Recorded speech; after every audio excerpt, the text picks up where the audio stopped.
வணக்கம். வணக்கம். இன்றைக்கி முதலமைச்சர் பேசின ஒரு ஸ்டேட்மெண்ட் தமிழ்நாட்டை பொறுத்த வரைக்கும் ஆட்சி அதிகாரத்தில் பங்குன்றதெல்லாம் இங்கே சாத்தியம் இல்லைன்ற மாதிரி ஒரு ஸ்டேட்மெண்ட்டை சொல்லியிருக்காரு. அதை கேட்கும் போதே உங்கள் காதுகளில் வந்து தேன் வந்து பாயிற மாதிரி இருந்திருக்குமே. இல்லை அப்படின்னு இல்லை, அவங்க நிலைப்பாடு ஏற்கனவே அவங்க சொன்னது தான். அதில் வந்து அவங்க இறங்கி வருவாங்கன்ற நம்பிக்கை இல்லை. ஏன்னா நீங்கள் ஒரு காங்கிரஸ் தரப்புலேருந்து கூட்டணி பேச்சுவார்த்தை நடத்துறதுக்காக கிரீஷ் ஜோரங்கர் தலைமையில் குழு போட்டு கிட்டத்தட்ட 70 நாட்கள் கடந்து போயிடுச்சு. அவங்க நேரடியாக அப்ரோச் பண்ணியும் பேசியும் ஏதாவது இல்லைன்றது ஏதாவது தெளிவாக வெளிப்படையாக சொல்லியிருக்கணும். இல்லை அவங்க சைடில் சொல்லியிருந்தா கூட அவங்க கிளாரிஃபை கேட்டு போயிருப்பாங்க. பட் ஆனால் எதுவுமே சொல்லாமல் நடுவில் அமைச்சர்கள் இல்லைனா கட்சியுடைய நிர்வாகிகளை விட்டு பேச வர்றது, இந்த மாதிரியான விஷயங்கள் சொல்லும் போதே அவங்களுக்கு தெரியும். ஸோ ஆட்சி அதிகாரத்தில் பங்கு கொடுக்குற ஒரு நிலைப்பாடுக்கு அவங்க வரல அப்படின்னு சொல்லி ஏற்கனவே வாய்ப்பு இருந்தப்போ காங்கிரஸ் அதை பயன்படுத்தலை. ஆனால் இந்த முறை அந்த வாய்ப்பை உருவாக்கணும்னு நினைக்கிறாங்க. அதற்கு காரணம் தாவேகா. அது நம்ம எல்லாருக்குமே தெரிஞ்ச ஒரு விஷயம். அதுவும் ஃபஸ்ட்டு மாநாட்டில் அவர் சொன்ன ஒரு விஷயம், அது வந்து நிலைப்பாடு தான். தாவேகா கொள்கை மாநாடு, இந்த கொள்கையில் என்னுடைய கூட்டணி கொள்கை என்னன்றதை ரொம்ப தெளிவாக வந்து வெளிப்படையாக சொல்லியிருந்தார். ஸோ அதனை எதிர்த்து எந்த கட்சிகள் வரவங்களுக்கு நம்ம என்ன கொடுப்போன்றது அவங்க சொன்னதை பொறுத்து இன்றைக்கி அந்த ஆட்சி அதிகாரத்தை கேட்குற அந்த குரல் அப்படின்றது விசிகாவில் கொஞ்சம் இறங்கி போன மாதிரி இருக்குது. கொஞ்சம் இல்லை, அவங்க வேண்டான்னே சொல்லிட்டாங்க. பட் காங்கிரஸ் அதை வந்து கேட்டு பெறக்கூடிய இடத்துல இருக்குது. ஏன்னா அவங்களுக்கு வந்து ஒரு மாநில தேர்தல் இல்லை, 5 மாநில தேர்தல் இருக்குது.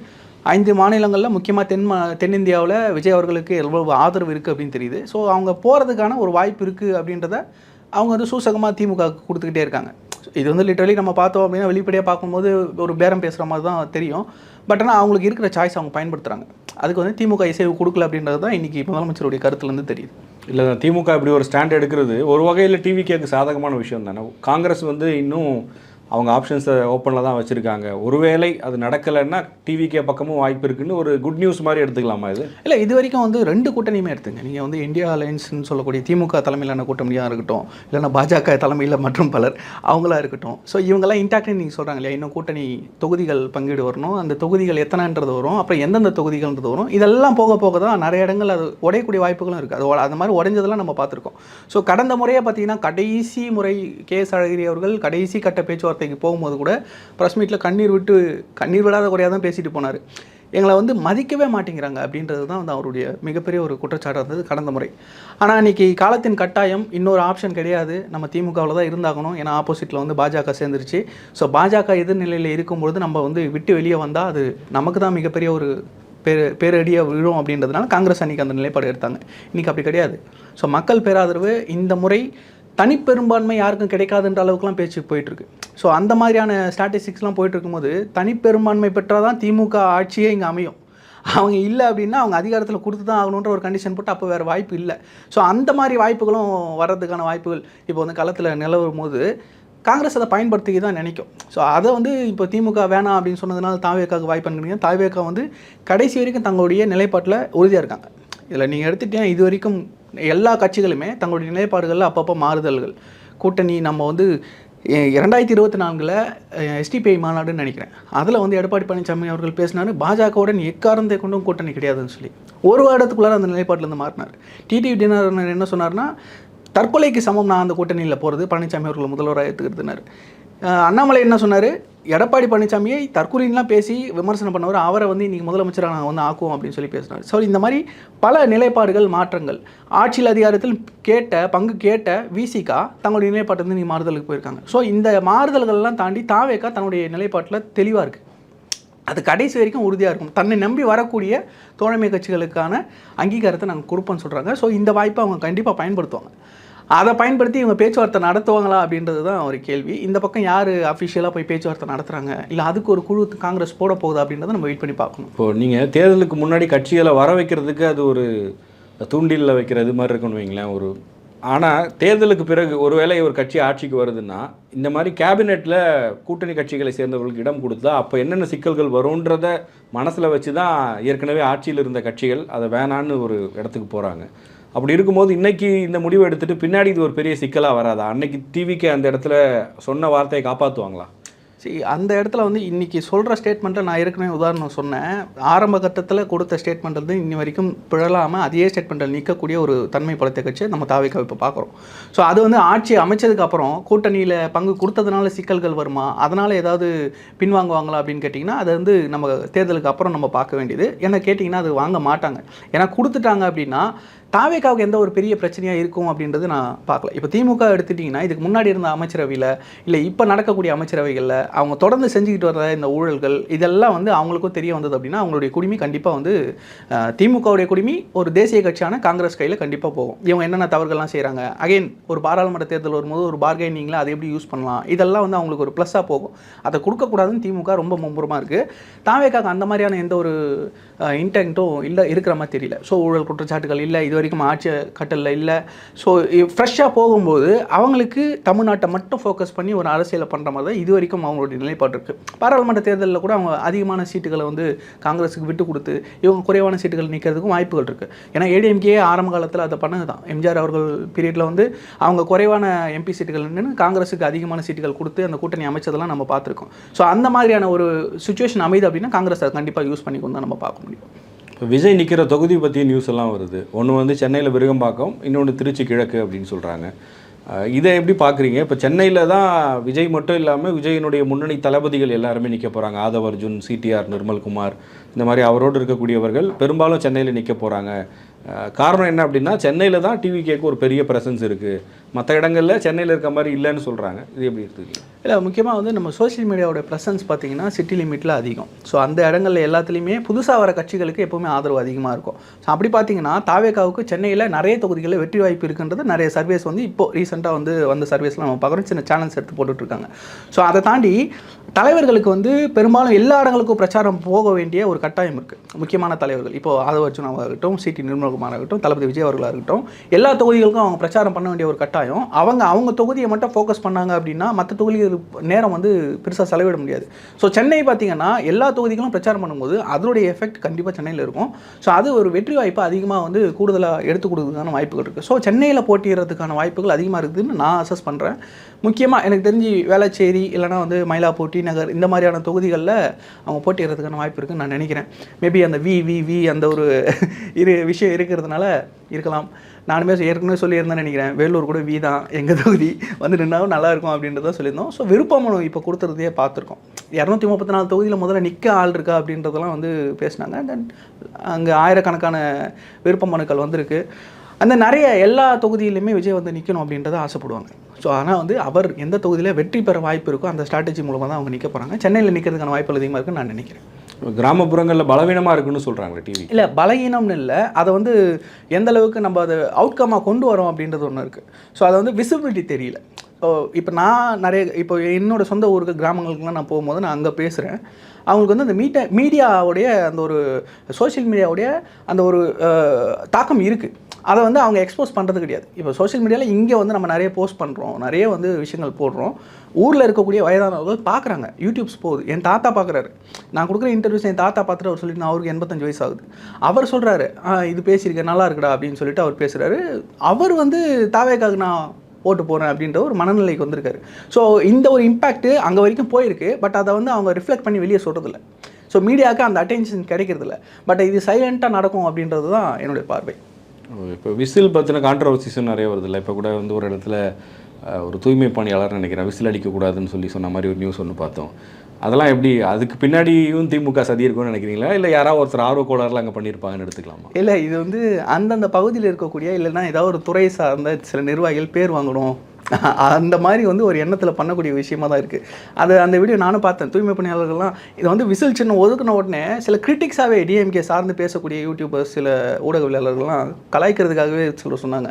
குப்பை வண்டி வரப்போகுது அப்படின்னு நினச்சிட்டு எல்லாம் வந்து குப்பையை தூக்கிட்டு வெளியே வர போகிறாங்கலாம் கிண்டல் பண்ணாங்க. இப்போ அந்த குப்பை வண்டி அந்த விஷயத்துக்கே வந்து விசில் அடிக்கக்கூடாதுன்னு சொன்ன மாதிரி பஸ் கண்டக்டருக்கு போலீஸ்க்கெலாம் விசில் கொடுக்க மாட்டிங்களா அப்படின்றது. சென்னை இப்போது அந்த ஐபிஎல் மேட்சுக்கெலாம் விசில் கூட எடுத்துகிட்டு போக அளவு கிடையாது அப்படின்னு சொல்லி அது பிசிசிஐ சொன்னாங்களா, ஐசிசிஐ சொன்னாங்களா, இதெல்லாம் வந்து பேச்சு போச்சு. அப்புறம் பார்த்தா காவல்துறையினர் வந்து தடுத்துருக்கிறதா செய்திகள் பார்த்தோம். இது வந்து உண்மையிலே விசித்திரமாக இருக்குது. விளையாட்டாக ஒரு மீம்ஸாக கண்டென்ட்டாக போடுறதெல்லாம் வந்து இவங்க எடுத்துக்கிட்டு அதை தடை பண்ணலாம் அப்படின்னு நினைக்கிறது வந்து கண்டிப்பாக உண்மையிலேயே அந்த சீப்பை ஒழிச்சு வச்சா கல்யாணம் அந்த மாதிரி தான் இருக்குது. இது விளையாட்டுத்தனமாக தான் இருக்குது. அது ஆக்சுவலாக டிஎம்கேவுக்கு அப்போஸாக தான் போக போகுது. ஸோ எந்த அளவுக்குலாம் இவங்க முடக்கணும், இவங்களை வந்து சித்தரிக்கணும், கேலியாக சித்தரிக்கணும் அப்படின்னு நினைக்கிறாங்களோ அது வந்து வேறு மாதிரி போயிட்டுருக்கு. இதுக்கு முன்னாடி ஒருத்தருக்கு இந்த மாதிரி கேலியாக சித்தரித்து அதை வேறு மாதிரி பண்ணாங்க. அந்த நிலைமை இப்போது விஜயண்ணாக்கு கிடையாதுன்னு நான் பார்க்குறேன்.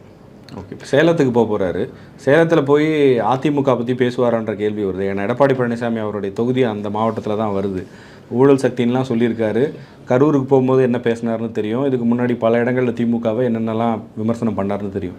அதே அளவுக்கான விமர்சனம் எடப்பாடி மீதும் அதிமுக மீதும் இருக்குமா? இல்லை, கண்டிப்பாக நம்ம திருவாரூரில் பார்த்தோம். திருவாரூரில் எந்த அளவுக்கு அந்த மக்கள் ஆதரவு காட்டினாங்களோ அந்த அளவுக்கான மக்கள் ஆதரவு சேலத்தில் கண்டிப்பாக வந்து இருக்க போகுது. ஸோ அதுக்கான தயாரிப்பு வேலைகள்லாம் மாவட்ட செயலர் ஒரு பார்த்திபன் மூலமாக வந்து நடந்துக்கிட்டு இருக்கலாம் நம்ம பார்த்துக்கிட்டு இருக்கோம். ஸோ அந்த இடத்துல கண்டிப்பாக எடப்பாடி பழனிசாமியை டச் பண்ணாமல் அவர் போக மாட்டார். ஏன்னா தெரிஞ்சு போச்சு, பாஜக கூட்டணிலேருந்து எடப்பாடி பழனிசாமி அவர்கள் ஏடிஎம்கே வெளியே வரமாட்டாங்க, அந்த ஆப்ஷன் க்ளோஸ் அப்படின்றது எல்லாருக்குமே வெளிப்படையாக தெரிஞ்சு போச்சு. ஸோ வந்தாலும் தளபதி விஜய் அவர்களுடைய தலைமையை ஏற்று அவங்க இந்த கூட்டணிக்கு வருவாங்களா அப்படின்றது முதலிருந்தே கேள்விக்குறியாக தான் இருந்தது. ஸோ அந்த இடத்துல இப்போ ஊழல் கட்சியான அதிமுக அப்படின்றத வெளிப்படையாக போட்டு உடச்சதுக்கப்புறம் நிறைய விமர்சனங்கள் அங்கேருந்து வர ஆரம்பிச்சிருச்சு. ஸோ சேலம் போகிறார் அப்படின்னா கண்டிப்பாக எல்லா மக்கள் தரப்புல இருந்துமே எடப்பாடியை பற்றி பேசுவாரா அப்படின்ற ஒரு எண்ணம் இருக்கும். அவருக்கு கண்டிப்பாக பேச வேண்டிய கட்டாயம் இருக்குது. அங்கே பேசினா மட்டும்தான். அதாவது எப்படி போவார் அப்படின்னா, இது வரைக்கும் டச் பண்ணாமல் வந்தார் இல்லையா, எப்படி வந்து அதிமுக கூட்டணி, அதிமுக தலைமையிலான கூட்டணின்னு சொல்லாமல் அவங்கள வந்து அந்த ஒரு டவுன்ஃபாலே வச்சுருந்தார். அதாவது அவங்க களத்தில் இல்லாத கட்சின்னு தான் அவர் ப்ரொஜெக்ட் பண்ணுறாரு. இதுக்கு முன்னாடி இருந்த தலைமை நல்லா இருந்தது, இப்போ இருக்கக்கூடிய எடப்பாடி பழனிசாமி அவர்கள் அதை சரியாக கொண்டு போகல அப்படின்னு ஒரு நெரேட்டிவை செட் பண்ணுறாங்க. ஸோ அது வந்து நல்ல நெரேட்டிவாக தான் இருக்குது. ஏன்னா அந்த கட்சியை திட்டி அந்த ஆதரவாளர்களுடைய வெறுப்பை சம்பாதிக்கிறதுக்கு பதிலாக இப்படி இருந்தால் நல்லா இருந்திருக்குமே அப்படின்னு சொல்லி ஒரு அனுதாபத்தை சம்பாதிக்கிற அந்த ஒரு ஓட் பேங்க் கால்குலேஷன் தான். அதை வந்து அதை கரெக்டாக பண்ணுறாங்க அப்படின்னு தான் எனக்கு தோணுது இந்த விஷயத்தில். முக்கியமாக இப்போது அவர் வந்து ஏடிஎம்கேவை வந்து இப்போது களத்தில் இல்லாததுன்னு சொல்கிறதுக்கு காரணம், 10 வருஷம் ஆன்டி இன்கம்பன்சிக்கு அப்புறம் ஏடிஎம்கேவுக்கு எதிர்க்கட்சின்ற ஒரு அந்தஸ்தை கொடுத்தாங்க வித் பிஜேபி அலையன்ஸ் இருந்தாலும் உங்களுக்கு ஏடிஎம்கேக்கு ஒரு எதிர்க்கட்சி அந்தஸ்து கொடுத்தோம். அவங்க வந்து திமுக எதிர்க்கட்சியாக இருந்தால் எப்படி செய்யுமோ அதில் பாதி கூட வந்து அவங்க செயல்படலை. அதை தான் அவங்க களத்தில் இல்லை அப்படின்றத அவர் மென்ஷன் பண்ணுறதை நான் பார்க்குறேன். ஸோ அகைன் அந்த ஓட் பேங்க்கு தொடர்ந்து தோல்வி, அவங்களுடைய ஓட் பேங்க்ஸ் வந்து பர்சன்டேஜ் குறைஞ்சிக்கிட்டே வருது. இதெல்லாம் தாண்டி அவங்கள வந்து களத்தில் அவங்க சரியாக செயல்படலை அப்படின்றத திரும்ப சொல்கிறது மூலமாக அவங்க ஊழல் கட்சி, அவங்க ஊழல்வாதிகள் மக்களை ஏமாத்துறாங்கன்றதை திரும்ப அவர் பின்பாயிண்ட் பண்ண வேண்டிய ஒரு கட்டாயத்தில் இன்றைக்கி இருக்கார். இந்த பக்கம் ஒரு ஃபாசிசம், இந்த பக்கம் இன்னொரு ஃபாசிசமாக இங்கே மாநில கட்சி திமுகன்னு ஒன்று இருக்குது, ஸோ ஊழல் கட்சின்னு ஒன்று இருக்குது அப்படின்ற பிரதான எதிரிகளாக அவர் முன்னெடுத்துறாரு. நாம் தமிழ் கட்சி அவர் வழக்கம் போல் அதை பேசுகிற விருப்பமே அவருக்கு இல்லை. ஸோ அவர்களும் ஒரு அரசியல் கட்சியாக அவர் கன்சிடர் பண்ணுறதை தவிர அதை வந்து நம்ம எதிரியாக நினச்சி பேசக்கூடிய அளவில் தமிழக வெற்றி கழகம் இல்லை. பட் ஆனால் போகிற இடத்துலலாம் மேடை கிடைச்சதப்பெல்லாம் வந்து எல்லாரையும் வசப்பாடுற ஒரு வேலையை வந்து நாம் தமிழ் கட்சி பண்ணிட்டு இருக்கு. அந்த மாதிரி தாவேக்கா பண்ணாதுன்னு நான் நம்புகிறேன். சாட்டை துரைமுருகன் சோஷியல் மீடியாவில் டிவிக்கே வச்சு செய்கிறாரு, அவர் தான் வந்து தாவேக்காவுக்கு மிகப்பெரிய சேலஞ்சாக இருக்காருன்னு சொல்கிறாங்க. அது எப்படி பார்க்குறீங்க? சரி, அது ஒரு அவங்களுக்கு ஒரு டீம் இருக்குது. ஸோ அவங்க என்ன பண்ணுறாங்கன்னா, விஜய் அவர்களுக்கு டைரக்ட் ஒரு ஆப்போனண்ட்டாக சாட்டை துரைமுருகனை ப்ரொஜெக்ட் பண்ணி கொண்டு போகலாம் அப்படின்ற மாதிரியும் அவர் வந்து பேசுகிறாங்க. எல்லா கூட்டங்களையும் பேசுகிறாங்க. தினம் அவங்க மேடையில் பேசாத ஒரு நாளே இருக்காது, அந்த அளவுக்கு அவங்க பேசுகிறாங்க. பட் ஆனால் அது மீடியா அட்டென்ஷன் கிடைக்கல. மீடியா அட்டென்ஷன் எப்போ கிடைக்குதுன்னா, ஒன்று விஜய் அவர்களை திட்டினா கிடைக்குது. நேற்று கூட அவர் நிறைய பேசினாங்க. இடுமான கார்த்திக்கும் பேசினார், சாட்டை துரைமுருகனும் பேசினாங்க, மற்ற தலைவர்களும் பேசினாங்க. பட் ஆனால் எது நியூஸுக்கு வந்தது அப்படின்னா, அவங்க பேசின அந்த ஒரு அசிங்கமான வார்த்தை, அவர் விஜய் அவர்களை விமர்சித்த வார்த்தை, இதை வந்து பர்டிகுலராக அவங்க வாண்டடாக அதை செய்கிறாங்க. ஸோ அப்போ தான் மீடியா அட்டென்ஷன் கிடைக்குது அப்படின்ட்டு. பட் ஆனால் இது நாம் தமிழ் கட்சிக்கு ஒரு மிகப்பெரிய வீழ்ச்சியை நான் பார்க்குறேன். எனக்கு பர்சனலாக வந்து ஒரு நல்ல மதிப்பு வந்து நாம் தமிழ் கேடஸ் கிட்ட இருந்தது. அந்த மதிப்பு வந்து கொஞ்சம் கொஞ்சமாக இப்போ குறைஞ்சிட்டு வருது. நான் என்னுடைய பர்சனல் விஷயத்தை நான் சொல்கிறேன். ரொம்ப வருஷமாக நான் நாம் தமிழ் கட்சியை பார்த்துட்டு வரோம், சீமான் அவர்கள் பேச்சை கேட்டுக்கிட்டு வரோம். ஸோ அந்த சில அரசியல் இந்த மாதிரி பண்ணலாம் அப்படின்ற ஒரு உதாரணம் கூட நம்ம எடுத்துக்கணும்னு வச்சுக்கலாம். இந்த இயற்கை மண் வளம் சார்ந்து இதை பேசுகிறதெல்லாம். ஸோ அப்படி இருக்கும்போது அப்படி இருந்தவங்க இப்போ என்ன பண்ணுறாங்க அப்படின்னு திரும்பி பார்த்தோம் அப்படின்னா, இந்த அட்டென்ஷனுக்காக அவங்க வந்து அந்த நிலையை மாற்றி அவங்களுடைய தரத்தை குறைச்சிக்கிட்டு போகிறாங்களோ. நாம் தமிழர் கட்சியை ஒட்டுமொத்தமாக சாட்டை துருவங்க மாதிரி, ஏன்னா சீமான் கிட்ட நம்ம எக்ஸ்பெக்ட் பண்ண முடியல. இப்போ சமீப காலமாக அவருடைய பேச்சை தரம் தாழ்ந்து போயிடுச்சு. ரொம்ப வந்து ஒரு ஒரு கூட்டத்தில் பேசுகிறாரு, என்ன சங்கின்னு சொன்னால் செருப்பு அடிப்பேன்னு சொல்லி செருப்பு கழட்டி மேடையில் காட்டினவர் ரஜினிகாந்த் அவர்களை போயிட்டு சந்திச்சுட்டு வந்து சங்கினா சக தோழனார். இந்த மாதிரி ஒன்றுக்கு ஒன்று முரணாக அப்படி பேசுகிறது. ரஜினிகாந்த் அவர்கள் அரசியலுக்கு வந்தப்போ சாட்டை துரைமுருகன் என்னென்ன வார்த்தைகள்லாம் பிரயோகிச்சார் அப்படின்றது இப்போ ட்ரெண்ட் ஆகிட்டு இருக்கு. இடுமாவனம் கார்த்தி அப்போ என்ன பேசியிருக்காருன்றது இப்போ ட்ரெண்ட் ஆகுது. விஜயகாந்த் அவர்கள் எப்போது அரசியலுக்கு வந்தப்போ அவரை என்னென்ன பேசினாங்கிறது இப்போ ட்ரெண்ட் ஆகிட்டு இருக்கு. இன்றைக்கி அவரை வந்து புகழ் பாடுற விஷயங்கள்லாம் இருக்கு இல்லையா, இதெல்லாம் அவர்களை வந்து அம்பலப்படுத்துது. ஸோ ஒரு நிலைப்பாட்டில் அவங்க கிடையாது. அண்ட் தென் சமநிலையிலிருந்து அவங்க தவறுறாங்கன்னு புரிஞ்சுக்கிறேன். இன்னொன்று, அவங்க கொள்கையில் அவங்க சரியாக போயிட்டு இருந்திருந்தாங்கன்னா கண்டிப்பாக தாவேகாவுக்கு அட்லீஸ்ட் இணையாகவாவது ஓரளவுக்கு வளர்ந்து வந்திருக்கும் கட்சி. இந்த மாதிரி பேசும்பொழுது நான் நேற்று பார்த்தேன், அந்த வீடியோ பார்த்தேன், அவர் ஒரு கொச்சையான வார்த்தையை வந்து யூஸ் பண்ணுறாரு. கைத்தட்டலும் விசிலும் வருது அந்த கூட்டத்தில் இருந்து. அதை நான் எக்ஸ்பெக்ட் பண்ணல. அவர் பேசினதை வந்து நான் எக்ஸ்பெக்ட் பண்ணேன். பட் ஆனால் அந்த கூட்டத்தில் கைத்தட்டல் வருது இல்லையா, அங்கே பெண்கள் இருக்காங்க, பெண் நிர்வாகிகள் இருக்காங்க. அதை எப்படி அவங்க அனுமதிக்கிறாங்கன்னு தெரியல. இது வந்து விசில் அடிச்சாங்க கூட்டம் இல்லை, விசில் அடிச்சாங்க குஞ்சுகள் இல்லை, இது ரசிகர் கூட்டம் இல்லை, கொள்கை கூட்டம்னு சொல்கிறவங்க இந்த வார்த்தையில் என்ன கொள்கையை பார்த்தாங்கன்னு கைத்தட்டினாங்க, விசில் அடிச்சாங்கன்னு புரியல. ஸோ இது எல்லாமே அவங்களுக்கு ஒரு டவுன்ஃபாலாக தான் அமைதே தவிர அவங்களுக்கு ஏற்றம் இல்லை. மேபி அவர் வந்து ரெவன்யூக்காக பேசலாம், இல்லை வேறு எதுக்காகவாவது பேசலாம். பட் இது ஒரு அட்டென்ஷன் சீக்கிங் தானே தவிர நாம் தமிழர் கட்சிக்கு அது ஒரு வீழ்ச்சி. நாம் தமிழர் ஒரு மாநாடும் நடத்த போகிறாங்க, மக்களின் மாநாடுன்னு சொல்லி 5 லட்சம் பேர் வர போகிறதா சொல்கிறாங்க.